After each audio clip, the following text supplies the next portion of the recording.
Tudo bem, pessoal? Aqui é o professor Renan Mesquita. Vamos dar continuidade à nossa playlist de resolução de questões da prova de humanas do Enem 2024.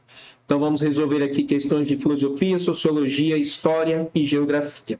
Nesse vídeo, iremos tratar das questões 54 e 55, que são duas questões, uma de sociologia e uma de filosofia. Vamos à nossa primeira questão do vídeo de hoje. Questão 54 é uma questão de sociologia. Seguindo a nossa forma de trabalho, vamos primeiro ler o texto para saber o que a questão dá e depois vamos ler o que a questão pede. Vamos ao texto. Os grupos dominantes são beneficiados em termos de credibilidade e podem, com isso, controlar falas de membros de outros grupos, descredibilizando seus testemunhos com base em concepções compartilhadas de preconceito de identidade, gênero e raça. Algumas formas de preconceito tornam as declarações das pessoas menos importantes devido ao seu pertencimento a determinado grupo social. Assim, um falante recebe menos credibilidade devido ao preconceito do ouvinte. Esse é o texto. Vamos ver o que a questão pede. Com base na reflexão suscitada no texto, o preconceito de identidade é responsável por um tipo de injustiça. Então, o texto traz uma reflexão e fala de um acontecimento. Que acontecimento é esse? Preconceito de identidade. O que tem o preconceito de identidade? O preconceito de identidade gera o quê? Um tipo de injustiça. É isso que a questão quer. Que tipo de injustiça o preconceito de identidade gera baseado nas informações do texto? Tranquilo? Então vamos lá. O que o texto está dizendo? O aluno tem que ler com calma, não é um texto simples, questões de sociologia e filosofia são as mais intrincadas. Resumidamente, o que esse texto diz? Quando eu converso com um grupo, a confiança, a credibilidade que essas pessoas vão ter, baseado no que eu disse, está ligado à identificação que esse grupo tem ou não com a minha identidade.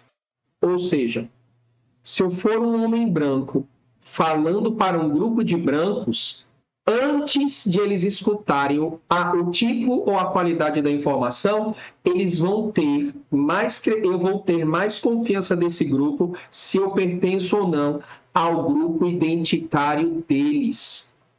Se eu for um homem branco falando para um grupo de negros ou para um grupo de brancos, se eu for uma mulher falando para um grupo de homens ou para um grupo de mulheres, se eu for um empresário falando para um grupo de sindicalistas ou para um grupo de empresários também. O que o texto está dizendo é que as pessoas tendem a confiar no que eu estou dizendo, mais baseado na identificação identitária, se eu pertenço ao mesmo grupo do que eles, antes do que a qualidade ou a importância da informação que eu vou dizer. Se eu for um homem negro falando de preconceito dos homens brancos contra os homens negros, se eu falo isso para um grupo de brancos e um homem branco fala do preconceito de homens negros contra brancos, se essa informação for diferente, o grupo de brancos vai tender a confiar mais no branco do que no negro. A questão está explicando que um grupo tende a confiar na informação de alguém mais baseado na identificação identitária, antes do que da qualidade da informação. Ok?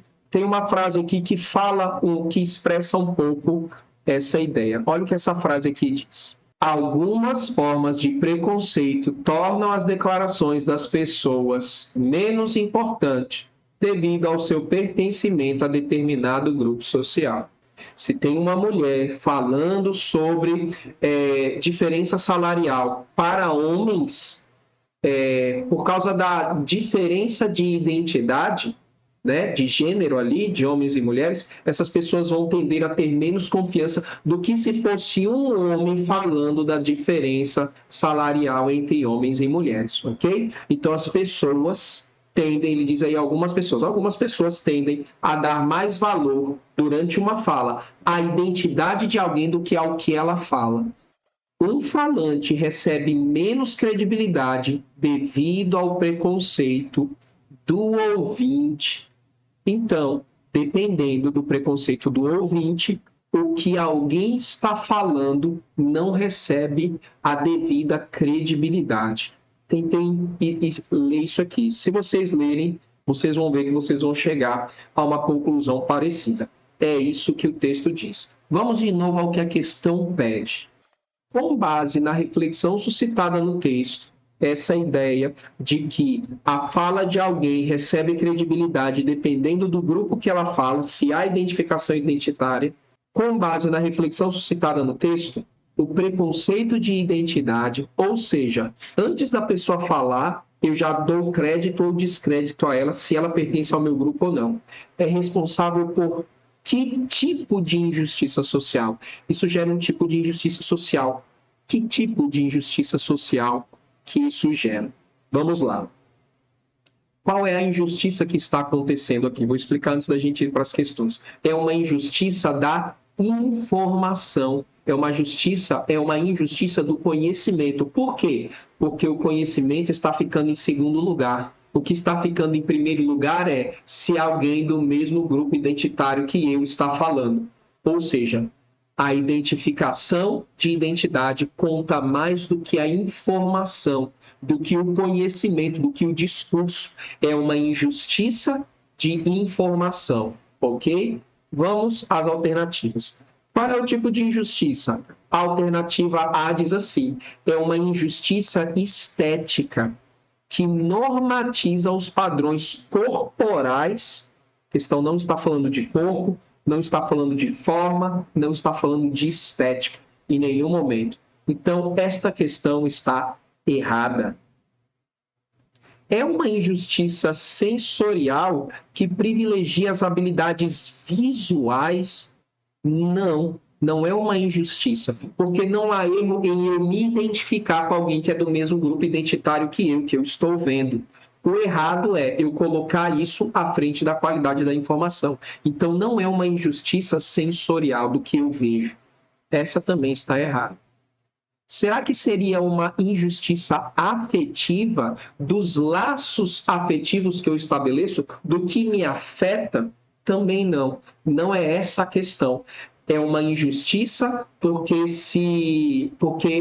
há um mau julgamento da informação, do conhecimento que está sendo dito ali. Então, essa também não está correta. Essa alternativa também está errada. Vou pular aqui para a letra E. Será que é uma injustiça econômica que perpetua as desigualdades materiais? Não. Ele está falando de grupo identitário. Pode ser um grupo identitário ligado à economia, pobres, ricos, trabalhadores e empresários, mas pode ser uma injustiça identitária ligada a gênero, à etnia, à nacionalidade, a capacitismo, né? Se a pessoa é portador de deficiência. Então, no texto, em nenhum momento enfatiza que é um preconceito de identidade econômico-social. Então, essa também está errada, porque ela não se refere ao que o texto diz.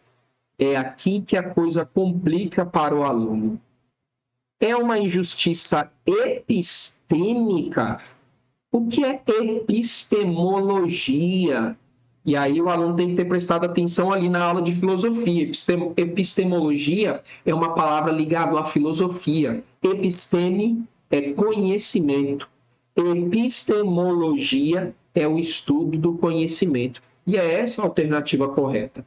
Esta injustiça que desprivilegia a informação em detrimento da identidade. A informação é menos importante do que a identidade de pertencimento, de identificação. Isso é um preconceito, é uma injustiça de conhecimento. O conhecimento fica relegado a segundo plano porque eu prefiro acreditar em quem eu me identifico identitariamente. Então, é isso. Que tipo de injustiça O preconceito de identidade gera uma injustiça epistêmica que prejudica as trocas informacionais. É essa a alternativa correta. Pessoal, espero que eu tenha conseguido passar de maneira clara a ideia da questão. Vamos para a segunda questão. Questão 55, questão de filosofia. Novamente, vamos ler o que a questão dá e depois o que a questão pede. Vamos ao texto. A alma funciona no meu corpo de maneira maravilhosa. Nele se aloja, certamente, mas sabe bem dele escapar. Escapa para ver as coisas através da janela dos meus olhos. Escapa para sonhar quando durmo, para sobreviver quando morro. Minha alma durará muito tempo, e mais que muito tempo, quando meu corpo vier a apodrecer. Viva minha alma, é meu corpo luminoso, purificado, virtuoso, ágil, móvel, tépido, viçoso. É meu corpo liso, castrado, arredondado como uma bolha de sabão. É isso que Foucault nos diz. O que é que o texto pede? O que é que a questão pede? Esse texto reforça uma concepção metafísica clássica que remete a um... Então vamos lá. O texto trouxe uma ideia. Filosoficamente, existe uma forma de pensamento filosófico, né? Uma concepção metafísica aqui dentro desse texto. Qual é a concepção metafísica presente no texto? É isso que a questão está querendo saber. Se você ler essa questão, você vai ver logo que existe uma ideia central nesse texto. Qual é a ideia central desse texto? Ele se identifica como alguém composto de alma e de corpo. Você vê logo isso no texto. O que mais que você vê no texto? Você vê várias coisas, mas você vê duas coisas principais. Ele se vê como uma alma e como corpo. E ele vê o corpo como algo pior, porque o corpo é algo que apodrece.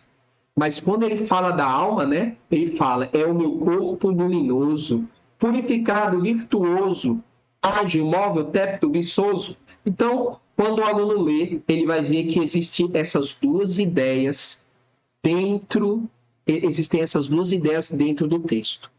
Será que esse alma, ele se vê realmente como uma alma, um corpo espiritual, uma coisa religiosa? Ou será que esse alma é uma coisa apenas subjetiva? Ele está falando de alma como mente, como pensamento. Pouco importa.